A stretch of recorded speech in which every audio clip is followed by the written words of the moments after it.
Okay, good morning, good afternoon, good night. I'm sure folks will be filtering in over the next few minutes. So I'm just going to leave 1 or 2 more minutes before we really get started. Please feel free to say hello in the chat. Let us know where you're joining from. You'll also want to select a language for this webinar. If you see on your Zoom screen down at the bottom, there's a little globe. You'll want to select the English channel for now, and I'll give a bit more information about that soon. Seeing people joining from all over, Nigeria and Germany and Brazil, New York, Ireland. Okay, great. Thanks so much. I'm sure we'll probably have a few more people rolling in as we go. That's fine. We will keep reiterating things in the chat as we go in case folks are a little lost. I'll start with a very important announcement. We are very pleased today to actually have simultaneous interpretation available in Spanish. So if you are a Spanish speaker or prefer to listen in Spanish, that will be available for a large proportion of the webinar. Basically, as soon as we start the formal question and answering part of this session, we're very pleased to have Remy, who is going to be providing some interpretation in Spanish on the Spanish language channel. But to get going, the webinar introductions and this first part is just going to be available in English, though we will be reiterating some key points in the chat so that you can at least read what's being said, and if that's easier for you to engage. So very important, please, if you haven't already, go down to your sort of toolbar at the bottom of Zoom to the little globe and select the English language channel for now. This should work on all devices except for Google Chrome. And interpretation will start just after the introductions, and Remy will be posting in the chat that she's about to start simultaneous interpretation. So at that moment, you'll want to go back to that globe and switch to this Spanish channel if you're a Spanish speaker and prefer to listen that way. We will paste a little bit of this information in the chat so that folks who have missed it will be able to join. So with that, thank you for being here. My name is Alice. I am a PhD candidate at Simon Fraser University in Vancouver, Canada, where I study health and science communication, and I was also very pleased to develop and teach my own course about science communication last year called Telling Science Stories, which is actually how I got to know Siddharth a little bit better. I'm also very, very pleased to be co-chairing this webinar with him on behalf of the scientific committee of the PCST network, of which I am a member and representative. Before we really dive in and before I introduce Siddharth formally, I want to just acknowledge that I'm joining in today from the unceded and traditional territories of the Musqueam, the Squamish, and the Tsleil-Waututh nations. And also more broadly that our panel and many of the participants today are coming from territories across the world where Indigenous peoples have lived and continue to live, and that we really respectfully acknowledge that. We also acknowledge that science communication as a field has a long colonial and exclusionary history, and that we, and I think I speak for everyone here, are quite committed to fostering a more equitable, inclusive, and accessible science communication, theory, practice, and most relevant to our conversation today, teaching. So Siddharth has will be pasting into the chat a link. It's called nativeland.ca. I like to use this to explore the Indigenous communities where I'm visiting, where I'm working, where I'm living. It's a really great resource, so feel free to have a look at that if you're curious to learn more. In line with this larger conversation about accessibility and inclusion, we are trying to make this webinar as inclusive as possible. And as I mentioned earlier, and I'll reiterate again because there are some new folks joining, there is going to be some simultaneous interpretation available later in Spanish. So if you're a Spanish speaker, there will be a note in the chat. So please watch the chat from Remy, our interpreter, letting you know that simultaneous interpretation is about to start. And at that moment, you'll want to switch your little globe at the bottom of the Zoom interface to the Spanish channel. At this moment, please make sure you're on the English channel or you will not be able to fully follow the conversation. With that in mind, we recognize this is a very international panel, is probably a very international group of participants, at least based on the introductions you've been giving in the chat. So not everybody here may be an English speaker or have English as their first language, and people may also have hearing issues. So please make an effort to speak slowly and clearly. We'll also be pasting a few key details or questions into the chat in English as we go, so that we're providing some more opportunities for listening and making sure you're understanding the key points. Also, if you have any questions or are having trouble, please do message us in the chat. You can either post in the public channel. You could try to send a direct message to our wonderful tech person, Marlit, at the PCST meetings name, sorry, and just let us know so we can help you out. We want to make sure everybody is able to follow.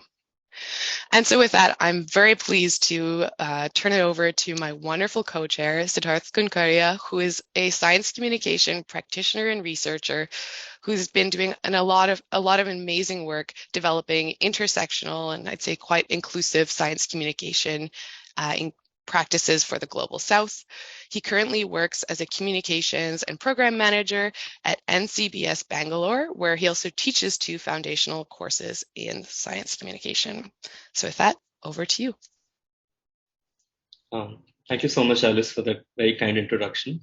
So I have the job of sort of sharing and providing some context behind the webinar, and just a quick checkup. Everyone can hear me, right? Cool. All right. So before we begin, let me share some more background about how this webinar came about. I think in the last few years, PCST and many other organizations have been increasingly focusing on the need for developing better connections between research and practice in science communication. And all of us have been part of some conversation or the other where we have talked about this very important aspect of finding or bridging the gap between research and practice in science communication. So we also felt that streamlined and regular interactions between research and practice in SciComm can prove to be very mutually beneficial. For instance, it can help make SciComm practice more evidence-based and effective.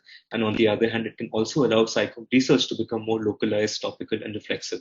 But despite this increased awareness about the need to bridge research and practice in theory, facilitating meaningful and sustainable interactions between both these fields remains difficult in practice still. Now, I'm myself a practitioner/researcher in SciComm, and I've also, as Alice mentioned, I've also started teaching recently. So I was really curious about exploring how this continuum of research and practice could be furthered through teaching interfaces. So when the PCST launched their Teaching Forum, which is a group for facilitating networking and knowledge sharing between people engaged in teaching science communication in different forms, formats, and approaches, I was really, really excited about joining the Teaching Forum and discussing my ideas further. So over the last few months, I've been attending these Teaching Forum meetings on a monthly basis, and we've actually discussed and tried to explore the intersections between research, practice, and teaching in SciComm in a variety of different permutations and combinations. And eventually, based on all our discussions at the Teaching Forum, we felt that teaching, training, and mentorship efforts could actually serve as a very interesting platform for exploring the connections between SciComm research and practice. And this webinar was basically conceptualized as a platform to explore and further these ideas further. So our discussion today will hope to spotlight several examples of how teaching environments can help broker and co-create new knowledge at the intersection of SciComm research and practice.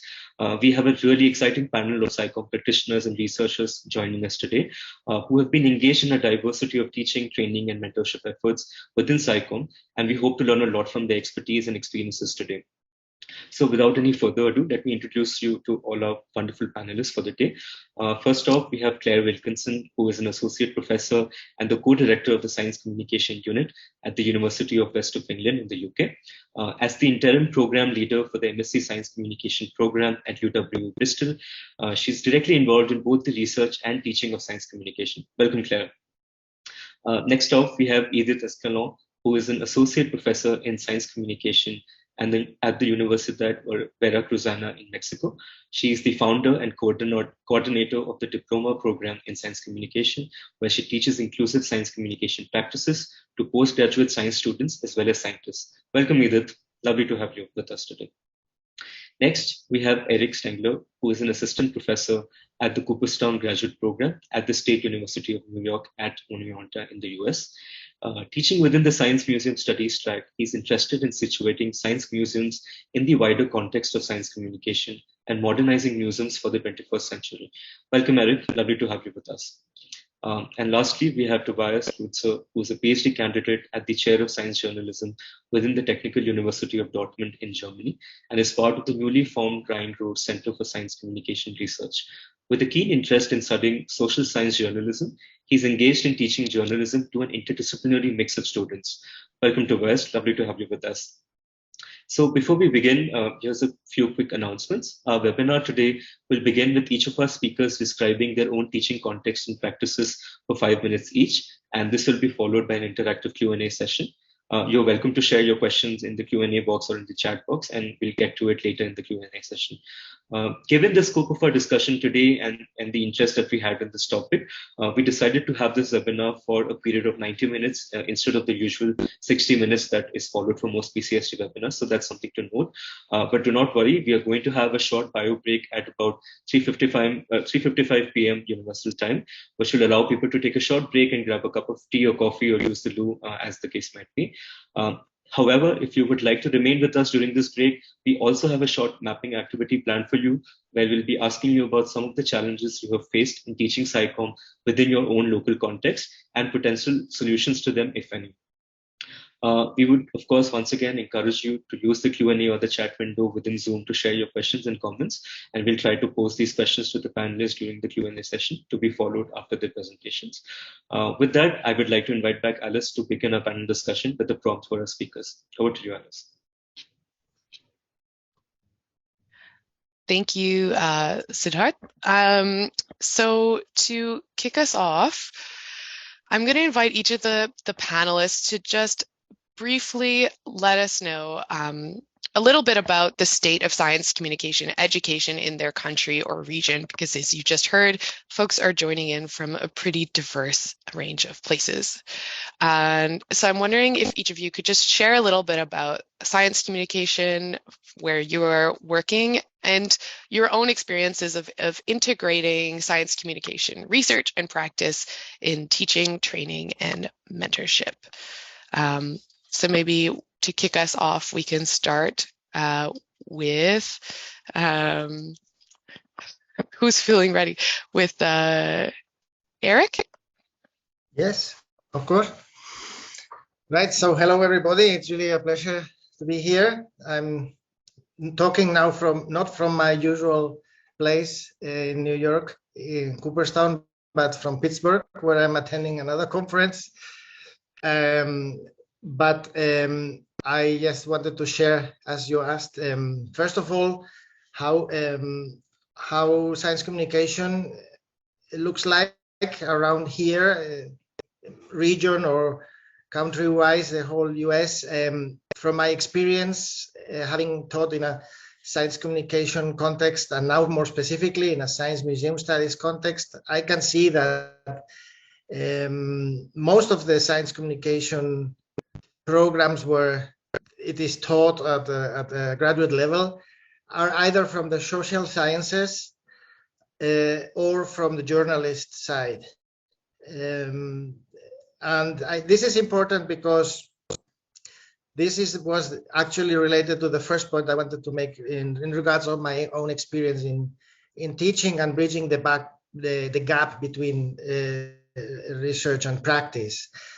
Because in that context, we have the risk of always thinking that everybody is on our same page. So the first step that I would suggest is important when trying to bridge that gap in the context of teaching is to be aware of the fact that many students that come to us in any of those programs, whether it's from the journalists or from the social science, or in my case from museum studies, they arrive at science communication with maybe a partial or a limited idea of what science communication is. For example, I myself, back in the day, arrived in the field thinking, well, science communication is a passion that I have. I like sharing knowledge and sharing the science that I have been involved with. And it's all about, translating science into a language that everybody understands. It's all about certain techniques and certain skills that you might want to develop. And I can picture in my mind some of the students, some come from, specifically, for example, in the museum studies program, some people just come with a passion for dinosaurs and want to communicate about dinosaurs, or other people come from, a more environmental background and want to, affect change in terms of environmental issues. And they are completely unaware of the fact that the science communication is much more than just those set of techniques and set of skills, that there is much more research going on in the background, and that science communication can be informed from that research in terms of societal issues, questions of trust, questions of interface between science and society. So that would cover maybe the preparation for our teaching. I was saying, being aware of that reality. Then during the teaching, of course, creating the habit in these students who are going to be the future workforce in science communication environments, creating the habit of informing their practice through research. And of course, that's easy in quotation marks during teaching, because we are constantly referring to published papers, to publications, to books, to conferences, to webinars. But it is important to make it explicit while you're doing it that you are trying to create this habit. And then the third stage would be that they take on that habit to wherever they go and work in the future.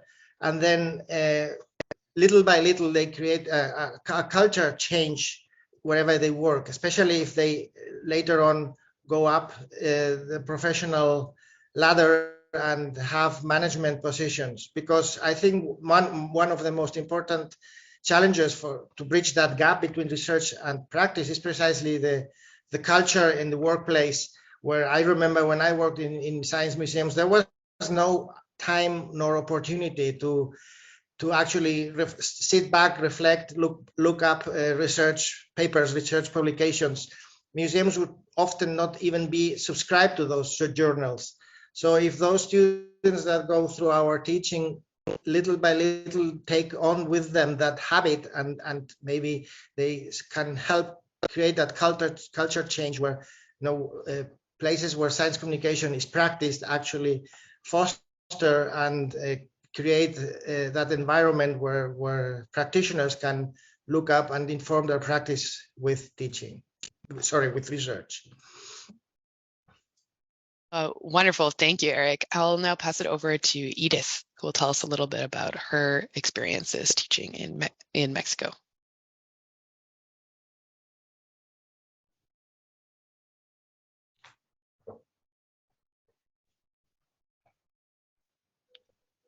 Can you hear me? Yes? Okay. The first thing I would like to say is that attention is growing rapidly in Mexico. Today, there are public policies that force to carry on SciComm to maintain the okay, economic incentives. In Mexico, we are promoting SciComm for more years, and never before has there been so much demand for training.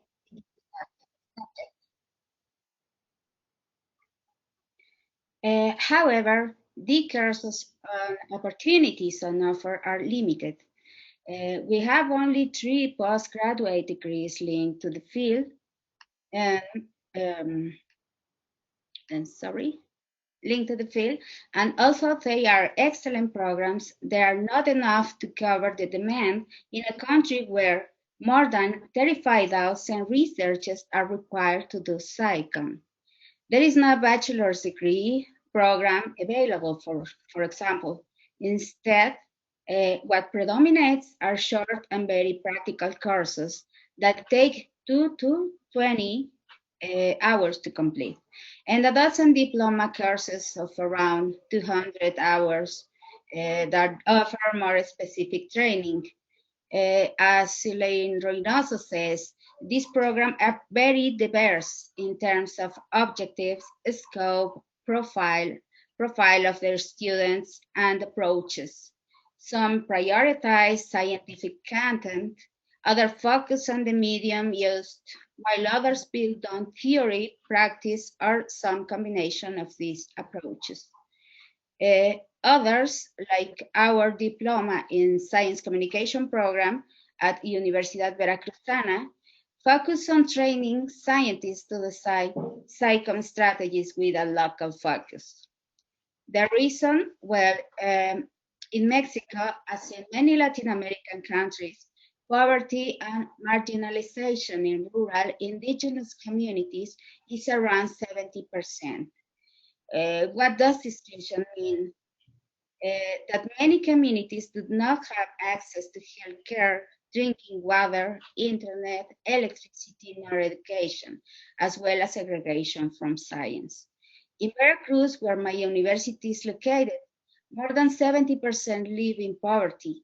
2 million people did not finish primary school, almost 90,000 are illiterate, 500,000 are indigenous, and more than 12,000 districts endure some degree of social deprivation, many of them dedicated to working in the agricultural sector. Most initiatives focus on bridging the gap between science and society, focus on enabling mass communication, social media, and internet access primarily with urban settings. 77% according to Patiño, Padilla, and Mazzarani, which further adds to the exclusion on the rural sector. In order of science communication to close the gap between science and society and be accessible to the widest possible audience, it is urgent to pay attention to neglected and underserved rural sector, those who only account 22% of science communication activities. The Universidad Veracruzana is a public university that is spread across 27 different cities and has more than 80,000 students. Many of these students come from marginalized and indigenous community, where much of the university's scientific research is carried out. Especially in the biological and agricultural areas. This is why we choose to design a theoretical and practical program to train students to design strategies of engaging audiences who live in their own community. The experience has been very valuable. We have trained scientists, academics, and graduate students for 9 years.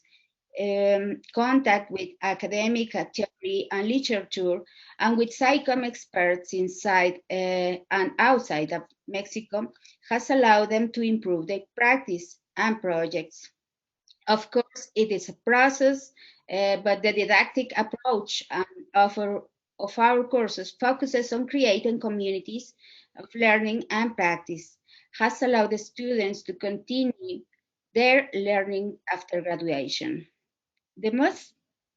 I think the most valuable part of training is that has helped scientists recognize science communication as an academic field, with validated knowledge that can inform their professional communication practice.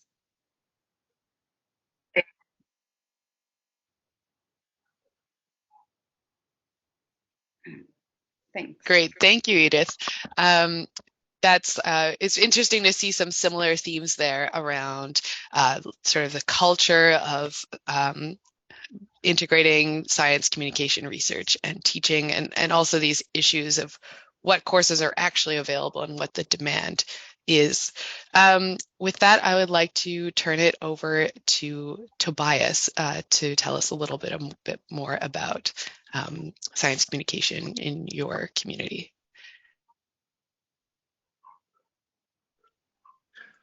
Yeah, hello, thank you. I hope you all can hear me. Thanks for having me again.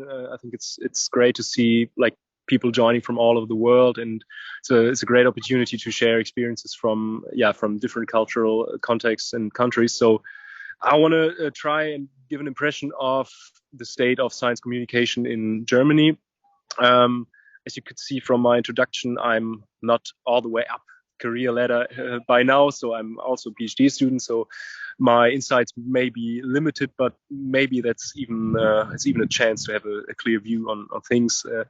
So from what I got so far, I think it's definitely the topic. Science communication is definitely on the agenda. It's something we within the last few years it has been put on especially on the political agenda. It has been recently there has been government change in Germany, and in what they discussed and what has been promised politically. They stress a lot that science communication is something which should be more institutionalized, and you can see that also on a university level where a lot new jobs come up. The field is growing, and it seems to have a lot of momentum at the moment. So I would definitely say it's up on the agenda, and there's a lot of momentum to it at the moment. I think, and there it's interesting what Eric also said. We still have to discuss about what science communication actually means, and I think it's often well meant, but it's not what it, like in all of its facets and differences, it should mean in the end. Because often when there is talk about science communication, it means actually science popularization, and we have science and the scientific community as a sender, and I think, and that is where I can I guess make the connection to our chair of science journalism in Dortmund.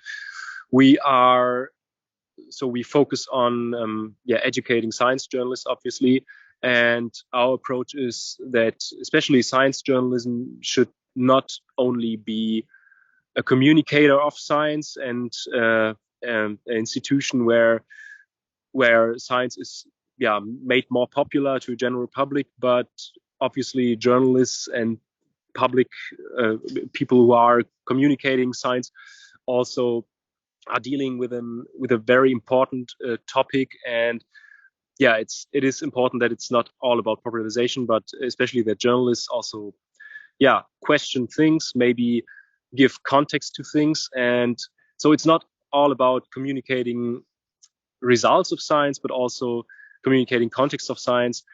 And that is what our curriculum is aimed at a very lot. And if I can say like some more words about what I'm like at the moment very much interested in, is the connection between science communication and the scientific disciplines and the culture of scientific disciplines, because I think it is important. As much as we wouldn't talk about science and only a monolithic idea of science, because we obviously we talk of different cultures of science, we talk of humanities, of social sciences, of technology studies. I think it is important that we also talk of different ideas of science communication. And I think when we learn about science communication, we address different disciplines, and we interact with different disciplines and with scholars and people from different disciplines. I think there are certain aspects where disciplines differ, and where this also has an impact on communication, be it if your result in your kind of science is more, I don't know, based on numbers, if it has a maybe a more experimental character, or the idea of how you how theory and practice are brought together, and what that means for general public. So I mean, this I maybe can talk about that later more. So, but that is a thing I'm very much concerned with, and I think it could be a key to a more successful way of teaching science communication and get to interact with each other. So yeah, that's from my side. Thank you. Thank you, Tobias. Yeah, it's already interesting to see, even just with these brief presentations, some common themes around how we're defining science communication as in this sort of deficit model view, and the diversity of different ways we can think about that as teachers and educators. So with that, let me just pass it over to Claire to tell us a little bit more about her work in Bristol. Great. Thanks very much, Alice, and thanks for inviting me today. Really interesting topics coming up already, so great to be here. So yeah, I'm here representing the Masters in Science Communication, which is based at UWE, the University of the West of England in Bristol. We're quite a well-established programme. We've been running since the early 2000s, coming up to our 20th anniversary very soon, which is a nice celebration to look forward to. And I joined the team back in 2006, at that time as the lone social scientist in our particular unit, and we've expanded quite considerably over the years. So we offer science communication teaching and training at every level of our university. So a student, when they join their undergraduate degree on a range of different subject areas, can have some science communication training from the very start of their programme, right through to postgraduate talk teaching, the masters that I'm primarily going to be focusing on today, through to PhD students, and also people who join us for continuing professional development, seeking to develop their academic insights or training in the area of science communication after they've graduated as well. And over that period of time, there have been a number of science communication programmes established in the UK. It's quite a vibrant field, I think, in the UK at the moment for training in this area. But there are also programmes that predate our programme as well, in particular, a course offered at Imperial, who have a well-established MSc as well. So shortly after I joined the team, as that social scientist, I quickly found myself responsible for our MSc project module, our dissertation module that our master's students complete at the end of their programme. And as our cohorts of students have grown over the years, so have the number of students looking to undertake research at the end of their MSc experience. And just to give you an idea of how many students that typically is, back in January of this year, we had 34 students starting research projects with our team. So we produce quite a lot of research year on, year out, with students doing some really interesting, innovative work that develops out of their personal ideas, jobs that they may already be involved in. But the particular example that I'm going to talk to you about today is a scheme that we operate called external projects. I would like to come up with a more interesting and creative name for this particular opportunity, but external projects kind of summarises really what it is and what it does. And this established about 10 years ago now, when as a member of the team in the unit with a couple of colleagues, we found that increasingly we were working with practitioner partners who were keen to develop small-scale research or evaluation or practice-based projects, but perhaps they didn't have the funding in place to do that internally within their organisation or the time to support it. And they were also sometimes looking to make sure that they were echoing best practice or having access to academic research, alluding to a point that Eric made earlier, that sometimes there could be challenges in accessing some of the information that academics might be sharing. At the same time, we had these students who were really looking to develop real-world experience to conduct contemporary, impactful, applied research, and also to establish their own networks and connections. So effectively, what we did with the external projects was to bring these two needs together. And we started to kind of matchmake up our students with our practice partners that we knew were looking to develop these kinds of small-scale projects. So How we go about that is that an external organisation applies to us with a short proposal for their idea, and then students apply to work on that project. And I haven't counted up exactly, but I think over that time period, we've probably had somewhere between 60 to 70 external projects now with different organisations, from science centres, museums, environmental organisations, charities, festivals, a whole range of different types of organisations. So aside from working with that external organisation through that process, all other aspects of their project experience are the same. So their assessments, their timeline, they have a UE supervisor that they work with as a student. The only difference being that they would also have a supervisor at the organisation, and sometimes the organisations will provide a small budget for the project to make sure that our students don't incur any additional costs in taking part in that external project. But they're completely voluntary. It's up to students to decide if they want to apply for them. So in general, our external projects seem to have been a really nice way to branch this practice and research opportunity. We make sure that they're at an appropriate scale for a master's project. They're not something that would take 10 PhDs to kind of fulfill or answer in terms of a research question that's being posed, for instance. We're also quite cautious that they're not a project that actually an organisation should be paying someone to undertake for them, such as a consultant or a freelancer or an evaluator. And thus far, whilst there are some constraints, which I'll probably talk about when we move through into questions, we do seem to have quite a good degree of success in terms of the work that students generate. I'll share some examples of the projects in the chat shortly. And we also have a lot of organisations who come back to us year in, year out, interested in working with our students. So that's the main example that I'm going to talk about today, but I look forward to explaining a little bit more when we move into the questions. So thanks. Thanks a lot for sharing those insights, Claire. It's really, really wonderful to hear all our panelists.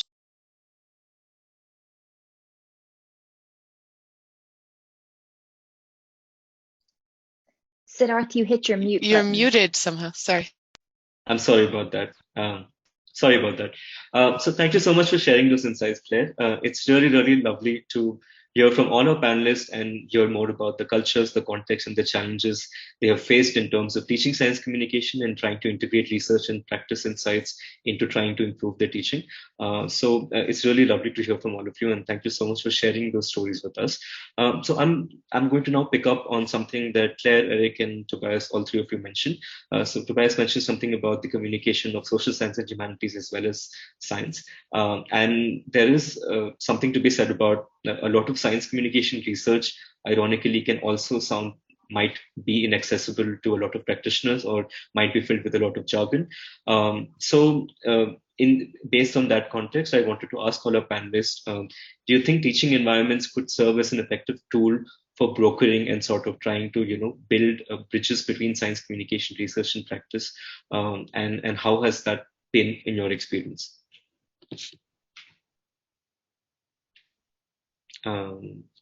Tobias, would you like to go?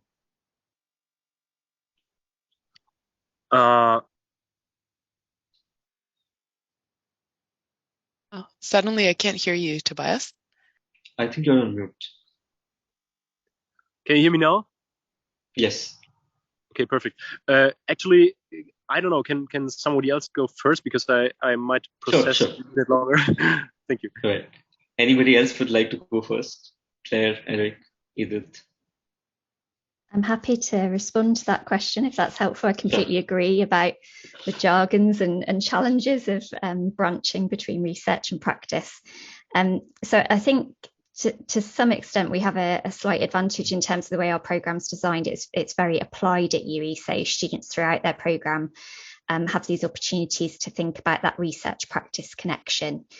One of the real benefits, I think, from a student perspective is that often working with another organisation or working in a practice setting, it just really shows the reality of situations beyond what we can teach in the classroom and talk about on paper. So there have been some sort of anecdotes over the years where things like having a rainy summer in the UK have just completely written off all plans for a student's project. or this summer even having a heat wave at points in the UK has meant a change of plans. We've had other projects, particularly during the pandemic, where there's had to just be a complete U-turn on what was happening because a museum or a science centre or an organisation was closed. So I think that brings to life really effectively for students the reality of science communication in the real world, in a way that it's really difficult to replicate alone in the classroom, as I say. And I think also with our external projects, we really encourage the organisations to think about the outputs that would work for them. So while students do all of the kind of traditional assessments that you might expect associated to a project, such as a report, they are also asked to make sure that they work with the organisation. How can they feed it back to their publics, their staff? How can they make sure that some of those outputs are utilised in that practice setting? And I think that provides a different kind of opportunity as well.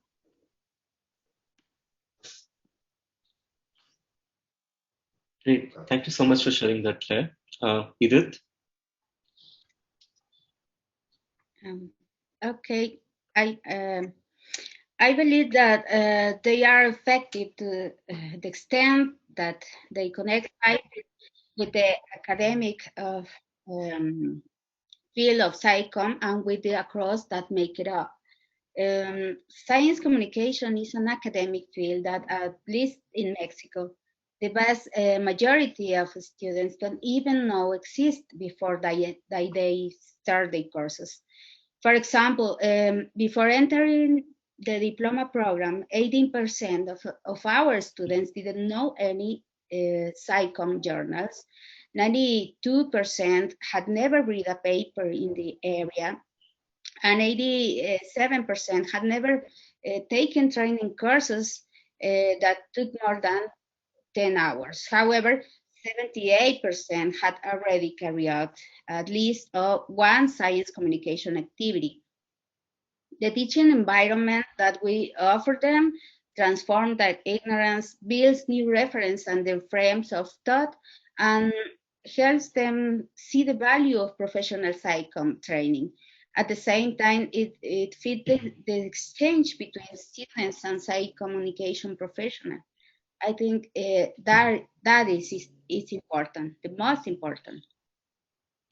Yeah, I think that's a very important point to raise, Edith, about teaching itself being a tool for making people be able to use SciComm research and practice in a more sort of coordinated and integrated way. And this is sort of flipping the whole idea of the webinar today on its head, because we're not just using teaching to integrate stuff, but we're also teaching to enable people to be able to use SciComm research and practice in a much better way. And I think that's a lovely sentiment. Eric, would you like to say something? Yes. I just was going to echo what Claire and Edith said.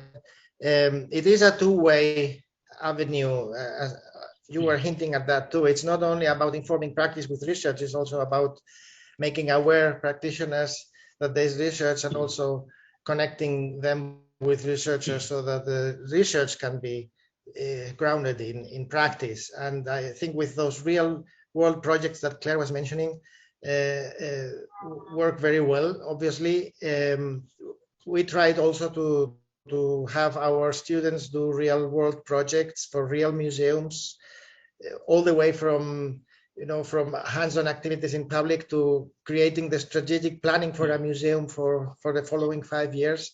And they do the real strategic plan, and therefore they get to know the ins and outs of what a real institution needs. And on the other way around, the institution also sees how these students are informing their service practice to them with research. And that's our role, to make sure that happens. And one way to ensure that it happens is to not forget our own journey, right? As I said at the beginning, we were not aware of the immense wealth of information and research areas and implications that science communication has when we started on this path. So we need to remember that the students that arrive at our programs are in that position that we were a few years ago, or many years ago, and go with them the whole journey from the beginning without any assumptions, because we are constantly exposed to that research in science communication. We are constantly exposed to science communication as an academic discipline, as Edith was saying, and we may forget that it's not that obvious as it seems to us. that there is that whole body of knowledge behind something like science communication. Thank you so much, Eric. I think your point about focusing on our journeys and the processes is very, very important. So there's a question from Frank in the chat. So Frank is asking, he's very interested in hearing from the panel about how we can teach science communication skill to scientists, where we teach them how to avoid deficit model thinking. He has seen that a lot of teaching for scientists focuses on producing content and how to speak to the media and all these other one-way types of communication. How can we help them think in more engagement strategies or engagement ways of thinking? Would anybody like to respond to that? Yes, Tobias. I can go ahead and try, although I might not have the definite answer to that. And I think it's definitely a tricky one, because when you talk to scientists about communicating their field, it's often, okay, how can I get the attention of the media? How can I bring my topic to the general public? And then there might be an easy answer, which is adapting your results or adapting what you're doing to how media works and how the broader public gets to know about topics and about ideas.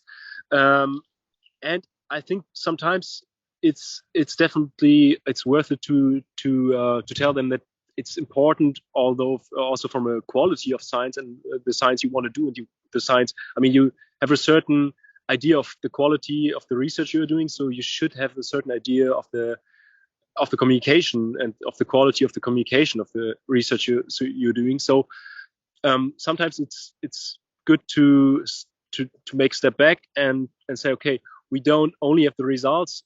Often it's important to make it clear to scientists and people who have been working in science for a long time that people don't know how scientific institutions work. Like the broader public often doesn't know how does a university work, how does a laboratory work, how do social sciences and humanities, how do they even get their kind of evidence, their results of their kind of science. So that is what I tried in one of my lectures I did at TU Dortmund University, to give this idea, and that is, I think, a first step. Give this idea to scientists and tell them, okay, sometimes get a step back. It's not only about getting media attention and bringing results out there, but get this kind of context knowledge, and that might be valuable for you and what you are doing to communicate that with your results.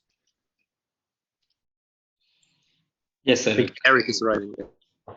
Yeah, so if I may, I maybe a very specific trick or technique to get scientists to think about or think beyond the deficit model is to actually ask them questions that are not answered by just pouring information out, right? Expose them to that type of issues that they will encounter in the real world, like ask them about the ethical implications of their work, if they have ever considered the impact that this or that research that they're doing has in their community.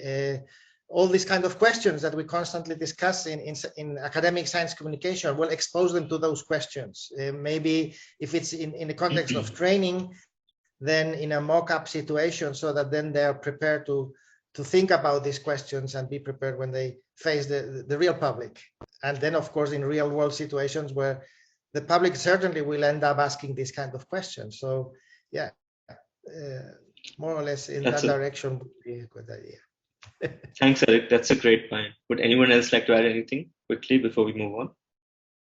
Yes, Claire. I'll just add a quick point. It depends how much time I've got with a student or with a scientist that I'm training, and how much time we've got to unpick the deficit model and where it can work, where it doesn't work, if there's time to read the literature, etc. But a really effective, quick thing you can sometimes do is to encourage people to think about the scenarios where they've embraced or considered a subject that they didn't already know a lot about. How did they experiment? How did they play? How did they socialize with others to learn? And I think sometimes thinking through those scenarios from other areas of a scientist's life can be useful to think about the way that they learn and engage well, and maybe some of the approaches that don't work quite so well in some circumstances too.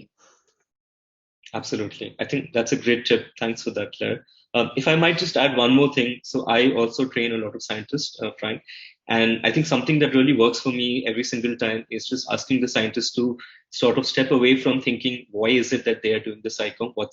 What is their motivation for doing SciComm? And instead think about what's in it for your target audience to be engaging with you or coming to your talk or coming to your activity. And I think that one question really, really forces a lot of reflections, which I think always works. So even if I have just 5 minutes, I'll just say, what's in it for your target audience? And I think that usually starts a cascade of sort of reflection, which usually is the first step towards thinking about engagement and not deficit model.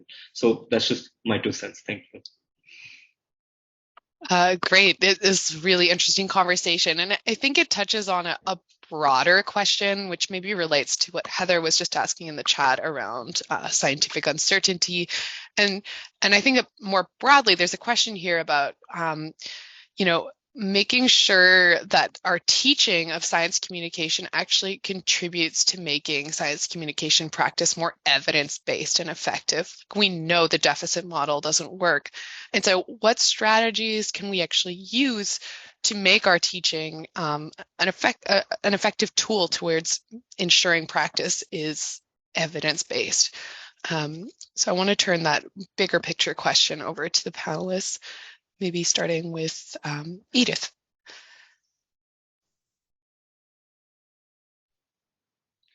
I believe above all, the teaching of science, SciComm forces students to look for evidence that their initiatives really work, that they have some impact, that they are effective. And that is quite a change in the way of SciComm traditional practices. It implies a much deeper professional commitment that students typically have when they first join the course.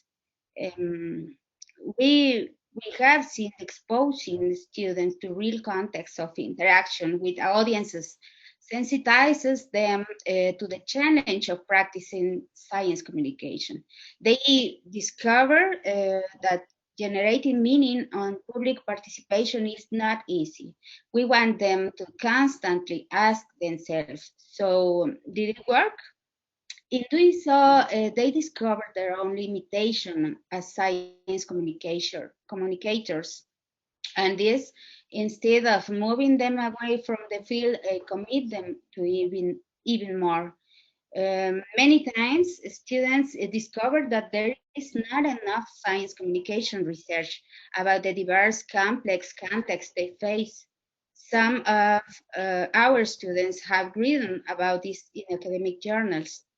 In the end, what results from this way of linking theory and practice is that they recognize that they require constant training, and maybe it's the key of the program, of our program. Yeah, that's great. And I think really connects to what Siddhartha was just saying about getting students to actually ask questions about why are they doing this and what's in it for the audience. There's similarly in what you were saying, this reflection that you're encouraging students to think about, did this actually work? What did we learn from this? Was this effective? And maybe that questioning is one of the most important parts of the way that we teach. Does anybody else want to chime in on this question? Yeah, Eric. Yes, a little bit in line with what I said before of not making assumptions, right? I, for example, make it explicit very often throughout the courses that what I would expect from them when they go out into practice is that there would be a difference between someone who's gone through a master's program and someone who has just started working on in the field without their training. They would know why things work. They would have evidence-based research to back up their decisions, whereas someone who has not had this training would have to go through a try and error process. And that very simple fact, I remind them constantly. I remind them why they're there, what the difference will be when they go out. And so it's about making these ideas that we try to convey and that we're discussing here, making them very explicit and not assuming that they know about it or they are aware of why they're even there studying science communication. So repeating this basic ideas and making them explicit, I think it's very important. Great. Anybody else want to jump in? I just mentioned something about the term evidence, because I think it's also helping students to understand the wide variety of methods and different types of evidence that might be out there, and developing their confidence in how they can use those effectively. I think probably at the beginning of our project process, sometimes we could end up with 34 questionnaire-based projects if we didn't help students to build the confidence to use other types of methods and techniques for analysis.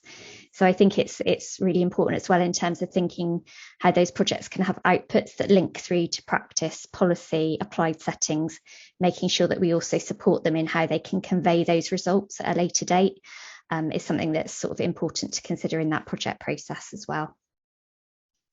Yeah, that's a great point. And it really reminds me of what, Tobias, you were saying earlier about all the different disciplines that science communication might touch on and connect with, and that each of those disciplines also has its own methods and its own evidence base. And even just the people researching science communication are quite interdisciplinary. And so even learning how to make sense of that evidence requires a pretty diverse range of skills. Does anybody else want to chime in before we move on? If not, with the audience's permission, I think we have a pretty good flow going, so I'd like to skip the bio break if that's okay. Of course, this webinar will be posted online, so you can always sneak out, grab a water, and you will be able to catch up on what you missed at a later date. Yeah, so Siddharth, if you want to ask our next question. Yeah. Sure. Yeah, I'll let you have a break. So thank you so much. I just wanted to pick up on something that Claire said about, talking about evidence with our students. And so based on that, we wanted to sort of ask all of you, has integrating research and practice changed the way your students approach science communication, or has this classroom exercise of trying to draw in insights from practice and research, has it fundamentally changed how your students view science communication? And would you like to share some experiences from the classroom that could relate to this? Who would like to go first? Tobias, yes. Yeah, thank you. I already mentioned the class I did last semester, where, specifically, I was talking and giving lectures to people like every week, once a week. There was a certain discipline and people from a certain discipline sitting in front of me, and I was one week talking to physicists, one week talking to sociologists. And what was interesting was there are a lot of cases, like especially PhD students, but also sometimes postdocs, people on a next career step, weren't really familiar with communication infrastructure within the university. So it was really interesting to have to give them a perspective that it's okay if you have a project and the project you think it might be interesting for a general public. There are press people at the university. You can talk to them. You can, like, from your own initiative, you can try and set up a press release. You can offer it to certain people we have at the university, and people weren't aware of that at some point. So I thought that was interesting. And one thing I tried to get to before, from what my goal is, talking to people from different disciplines, and what is really important for me is, and that I think goes a little bit further, some of the points we already had, is it's not only a matter of being successful with your communication and asking, okay, what did I achieve with that, but also making people accept that communication isn't a bonus. It's kind of an integral part of your research and your science, is also having certain quality standards to what and how you communicate. That doesn't mean that you have to communicate everything, and not everybody is a born communicator, so to say.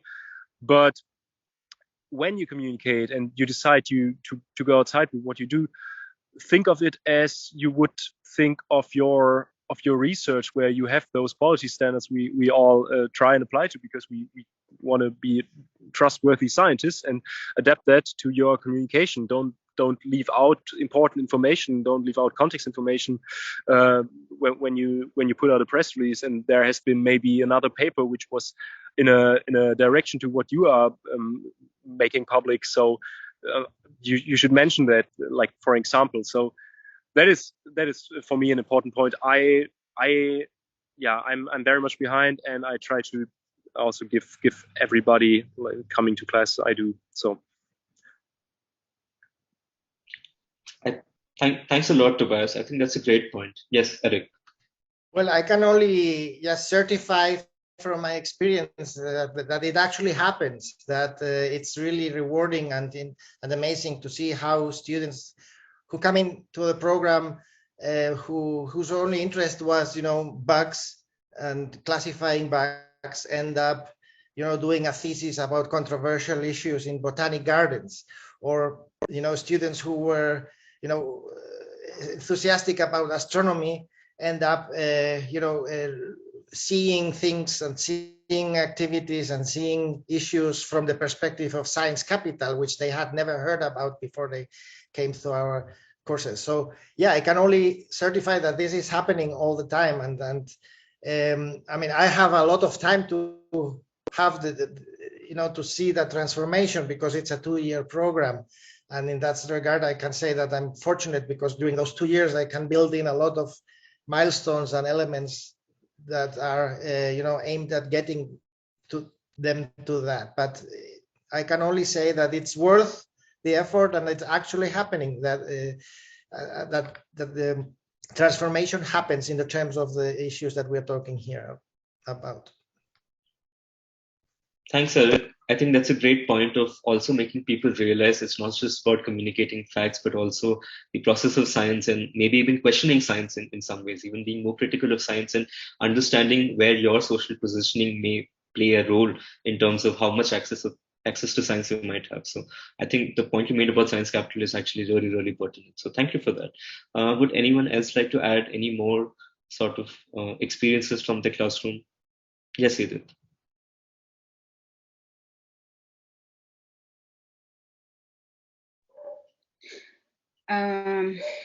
I want to say that for us, the clearest and most important transformation that we have achieved to address communication as a social and cultural fact rather than a technical one, and to perhaps abandon the concept of communication as the transmission of information alone. To think of science communication as a social activity in which we come into contact with groups of people. We are not empty vessels, but people with complex thought system and cultural practice, perception, resistances, and knowledge about life. This includes knowledge about science, even if they do not formally know science. This has involved teaching scientists how audiences build meaning, how people make decisions, not only guided by knowledge, but also by emotion, motivation, and trust. To do so, we have needed to give scientists, mostly with hard science backgrounds, more social science training. Social science training is the key in this program, in our program. Thanks, Edith. I think that's a very lovely point that you've made. Anyone else would like to share anything? All right. So I think what Edith shared about, sort of talking about the culture and people not being empty vessels, but coming with their own set of, cultural, economic context. I think that's a very important point, and I think it's a great segue into sort of also thinking about decolonization and anti-racism and all kinds of inclusivity and equity measures. So would anyone, any of our panelists like to sort of comment on how science communication as a field can be a force for reckoning with the colonial and exclusionary past, and what are some ways that educators and teachers like all of you could play a role in sort of contributing to decolonizing SciComm, and how can we sort of highlight and spotlight these kinds of themes and elements within our classroom, because the classroom is a place where we are sort of building future leaders in terms of our field. So would any one of you like to share your thoughts on that? Yes, Claire. I'm happy to share on this. I'm by no means an expert, and I feel like this is an area I'm learning around all the time, but it's certainly something that we've been thinking about at my university for quite a number of years now, and really putting a lot of time and effort into trying to consider and resolve across our programs. So I think the slight irony for me is that when I first started my research career in science communication, it was very much rooted in the idea of local knowledge and public participation and ways in which that could really influence scientific research. But at the same time, when I look back at my early teaching, particularly around the history of science communication, it was very Eurocentric, it was very westernized, it was very much focused from the global north. So some changes that I've been making, quite simple things through to things that take a lot more work to develop. But for instance, I used to do a timeline activity where various events in science communication history were presented to students. I don't do it that way anymore. It's a collaborative process. I work with students. We have a wiki where everyone is supported to bring their own examples through, and it's become a much richer and more interesting timeline on that basis. But we also have a toolkit at UE that we're using at the moment, an inclusive curriculum and practice toolkit, and that's encouraging us to think about all sorts of things, from the reading we recommend to the speakers that we might work with, to how to have conversations that make us uncomfortable and also make our students uncomfortable. And what I've been really sort of impressed with or encouraged by is that in one of my modules where I've been making some of those changes, students submit reflective learning entries. And as soon as we started to make some of these changes, it was noticeable to me that probably at least half of the students were talking about some of these changes within their reflective learning diaries, in terms of either how it had allowed them to connect to their home country cultures or experiences in different ways, or in some cases how it had challenged their own biases and assumptions. So that makes me sort of very hopeful about the next 10, 20 years of science communication as well. And hopefully this won't be a conversation that is prolonged for too long. It's something that we can all actively work on and contribute together and listen around. Thank you so much for sharing that, Claire. And I can really resonate with what you said, because I've also been through a very similar process where I started reflecting on my own sort of journey and all the things I learned in the UK and how I could not apply them back in India. And that led to a lot of sort of reflexive learning and trying to change things. So thank you so much for sharing that. That was really, really nice. Tobias, yes. Yeah, although I don't have a concrete solution for that, I want to stress one point, which from my perspective is really important. And there has been a lot of, at least in Germany, there's been a lot of discussion about that, and that is the point of media being elitist in itself. So if we look at newsrooms, but also at universities and people who study journalism and science journalism, this whole media bubble, if you will, is still not very inclusive. And there have been different efforts to change that. From we at TU Dortmund University, we cooperate with a lot of different media outlets and newsrooms where our students go for a semester or two to work in the newsrooms and get a foot into the practical life of journalism. From the newsroom side, from the media outlet side, they are pushing to change that, and at the same time we try on a university level to at least make it easier for people from non-academic households to apply to the classes, to get in there, to get an interest, develop an interest in that. But I think it's still a long way to go, and I think it's important to think about that, because when we talk about science communication, we also always talk about the intermediates, and that these are the media, and this is the media. And as long as the media isn't diverse, and journalists, as much as science journalists, as much as scientists themselves aren't that diverse, we will have problems. And I think that is definitely a field where still a lot of work is needed.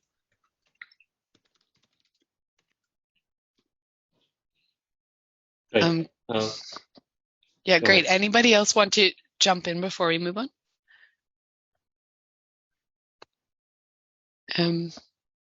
Yeah, Edith.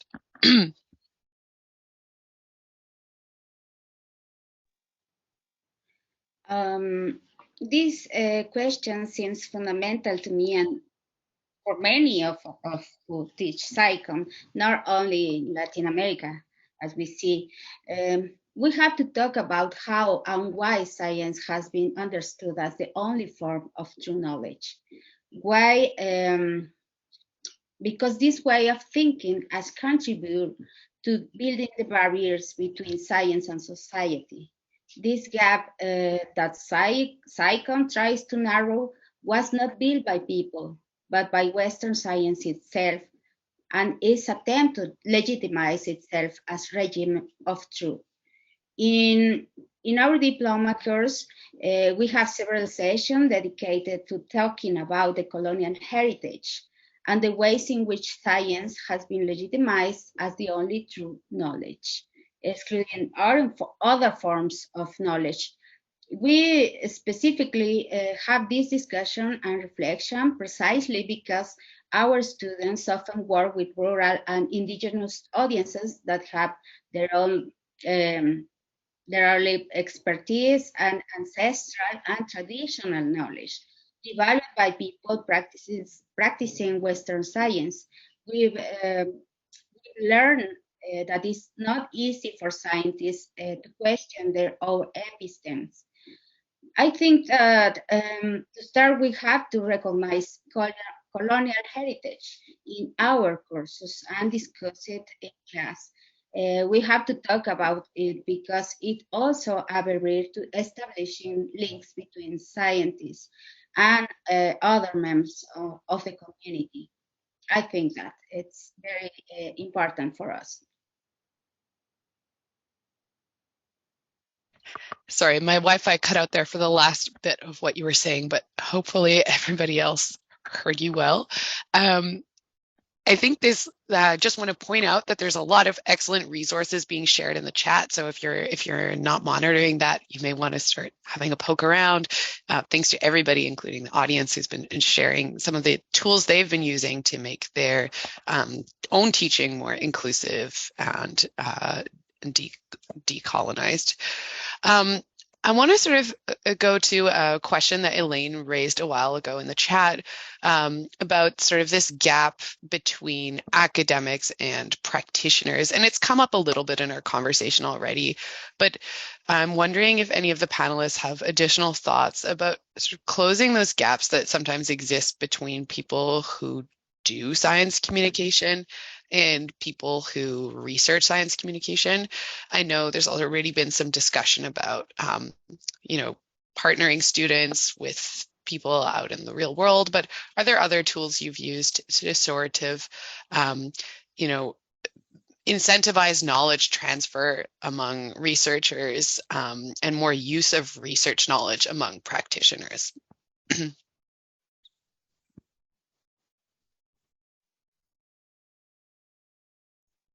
I'm happy to start if that's helpful.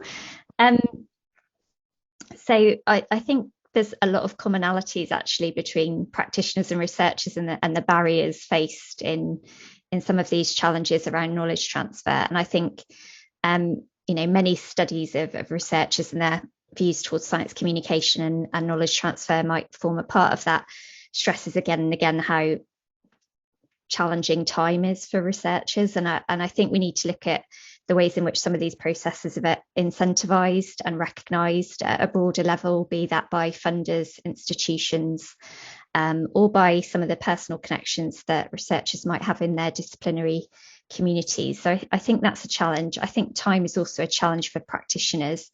I'm working in this day to day, and I find it incredibly challenging to keep up to date with all of the different publications, podcasts, infographics, reports that are out there in science communication at the moment. It's a very vibrant community.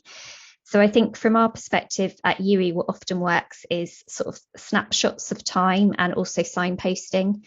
So quite often it will be about someone joining an online course for a brief period or coming along to something like a 4-day training program where they can have that kind of confidence built as a practitioner that actually what they are doing is really reflecting best practice, or their hunches around certain things do relate to the research literature. And as far as possible, making sure we use open access resources to support that.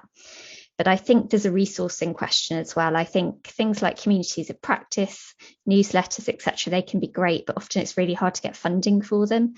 And quite often if someone's time isn't supported around that, yes, they can work really well, but you do need, I think, sometimes a little bit of investment to get these things happening effectively. Yeah, that's great, and really connects to this thing about this larger practice of asking questions about your audience. And in this case, we're thinking about what are the barriers of practitioners, what are the barriers of researchers, and how can you as a teacher or as a communicator help actually address those barriers and also serve their actual goals and needs. Is anybody else? Yeah, Eric. Yeah, just expanding a little bit on the newsletter element that Claire just mentioned. I once started doing this, and I acknowledge that I should do it more often and recover the habit. But for example, practitioners that we know that work in those institutions that we already collaborate with, and also alumni who have been through our courses and then are now working in different places. What I started to do is to regularly send them an informal newsletter with some references that I thought were relevant to their work. And they really appreciated that. Some people have approached me many years later in conferences saying, why didn't you continue that? So I really should do that, because as Claire said, there's this problem of time, also a problem of access to resources. So we can actually make a difference, and if we do the effort of brokering and filtering, saving them the time of having to browse through pages and pages of tables of contents, and give them some articles or some books or some recommendations that we know will work for them in a very specific manner. And yeah, that's one little detail that we can do, a little grain of salt to help brokering this, bridging this gap. That's great. And I love the idea of a newsletter. I want to give a shout out to I know Heather Doran is here in the virtual room, and she has a great newsletter called the SciComm, which I read all of the time. And even as a researcher, I find it's helpful for reminding me what's actually going on in both research and in practice. Does anybody else? Sorry, yeah, go ahead, Claire. I was just thinking exactly the same thing, Alice, and going to shout out to that newsletter as well. But I hope there's also maybe some funders on this workshop this afternoon, because what would be really nice is if science communication didn't always fall through the gaps of funding opportunities, and that there would be some more small-scale project funding that's really sustainable, not just about 1 or 2 years maybe, but about really supporting a project to build up. So, yeah. Yeah, that's great. So we're running out of time, which is amazing. So I just want to take a little bit of time to just ask another question that was raised by the audience and that generated a little bit of discussion in the chat. Panelists, if there's a question you saw that wasn't answered in the chat, please feel free to chime in with your text answers as we go. But Richard raised a couple of questions about sort of other skills related to science communication that often get overlooked when we're teaching it. Things like how to be a leader, how to actually manage your time as a freelancer, how to develop basic business skills that are important if you ever want to get paid in this field. And so I'm wondering, in any of your courses, do you actually teach some of these sort of practical skills that are important for doing science communication that don't always end up being considered in what we consider science communication curriculum.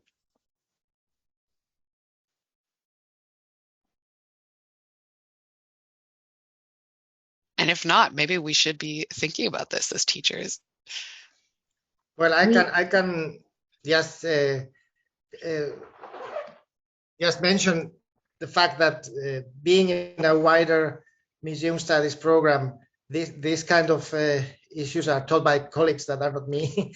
But you know, our students have courses in management, in leadership, and in also strategic planning and fundraising and all that. So in a way, it's there, but of course it needs to be connected to the science communication field if we want to make it effective. So yes, I take the suggestion and the idea forward, and we'll make an effort in that direction, certainly.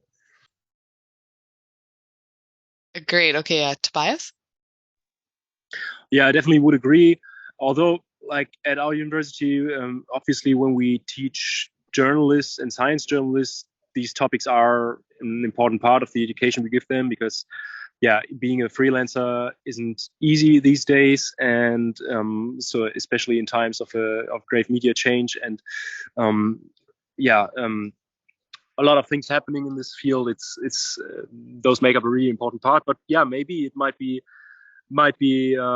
valuable for every kind of discipline, for researchers and scientists from all over the spectrum, not only journalists who obviously have this direct practical part of their education at our university, but for everyone to include these.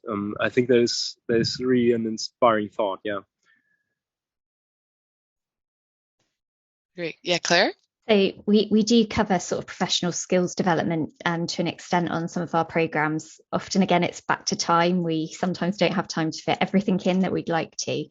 But I think what's quite interesting from our program's perspective, having been running for quite a number of years now, is that we have some graduates that left us and entered careers sort of 15 years ago as quite junior staff in science communicators who are now in quite senior leadership roles. And I think that potentially offers a really interesting way to start to talk to graduates from past science communication programs about actually where are some of those gaps, what are the contemporary issues in science communication, how can we connect that up a little bit further. And yeah, I agree, Rick, it might be interesting to explore this further.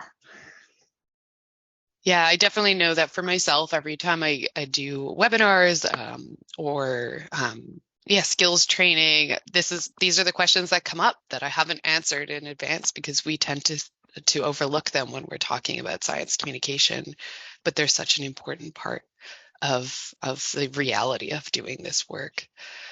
Are there any other final thoughts from our panelists? If not, I'll sort of wrap things up because we just have a few more minutes left. Yeah, Eric? Yeah, I had a final thought, not directly related to the question that we've just been talking about, but more in general terms. One thing that I've learned by becoming embedded in a museum studies program where there's a strong histories museum track is that there's an equivalent to what we do in science communication nowadays in the history world, what they call it public history, and what we do as public engagement and even participatory research is very much what they do in public history. So I learned about these parallels and these interesting coincidences. So for example, what we call citizen science, they have also something like that. Oral histories, for example, is one specific example of citizen humanities, as it could be called. And the reason I'm bringing this up is because one thing I've learned from them is that it is very important to listen. And so I would like to wrap up by saying that one of the most important skills for science communicators is to listen in the broadest sense and also in a very specific sense when you're actually on the floor. That's a great point, and actually quite a lovely sort of sentiment to bring us all home. Yeah, Edith, what did you want to add?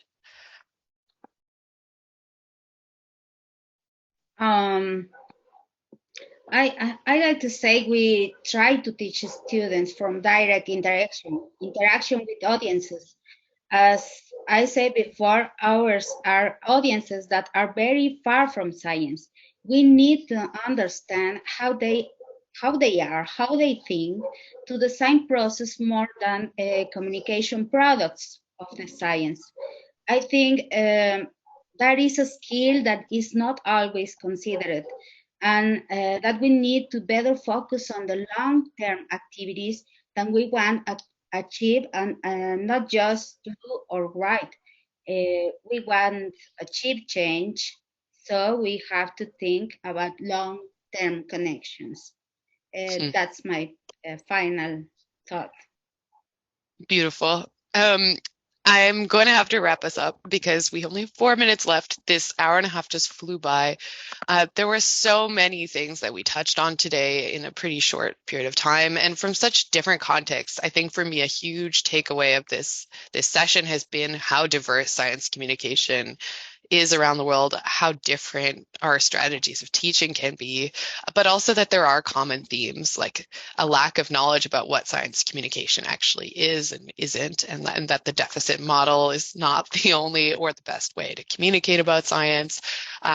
This constant challenge of meeting the needs of practitioners and researchers and getting students to actually think about the larger context within which they're communicating, to think about what people doing science communication need and are concerned about, and how this might link to the evidence that's available, but could perhaps be made more available. And that's something for researchers to be thinking about.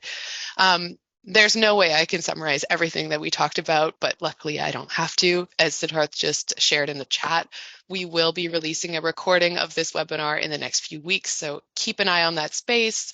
Join the PCST newsletter if you want to have an update when that's shared. Follow us on Twitter or Facebook. You can also continue the conversation by checking out the PCST Teaching Forum, which includes a map of science communication courses from around the world, which Siddharth just shared a link to as well, I believe. And then finally, I want to just leave 1 more minute to pass this over to Joseph, who wants to let you all know about a special call for papers about teaching science communication in the Journal of Communication. Joseph, are you around and able to step in? Yes, I'm here. Hopefully you can hear me okay. Yeah, thank you very much for giving me this opportunity. Just wanted to flag something that's coming out next month.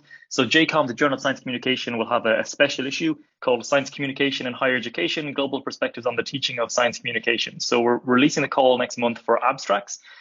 Given the conversation today, I hope that lots of people will consider submitting to the special issue, as well as empirical articles on evaluations or research on your own teaching. There's also room for practice insights or critical commentaries on teaching science communication in different parts of the world, historical overviews, case studies, especially research and practice in science communication teaching. So yeah, it's a collaboration between a European research project called Globalscape and the PCST Teaching Forum.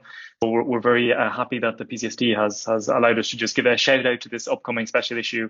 And you'll hear lots about it next month, and I'd encourage you all to consider submitting something. The rough timeline is you will have until the end of the year to submit an abstract, and then the submissions themselves will be in the new year. We're trying to time it so that it'll be the month after the PCST conference in Rotterdam, so people will have enough time to meet in person. Hopefully those of you can make it to Rotterdam to finalize your papers and then submit them in May 2023.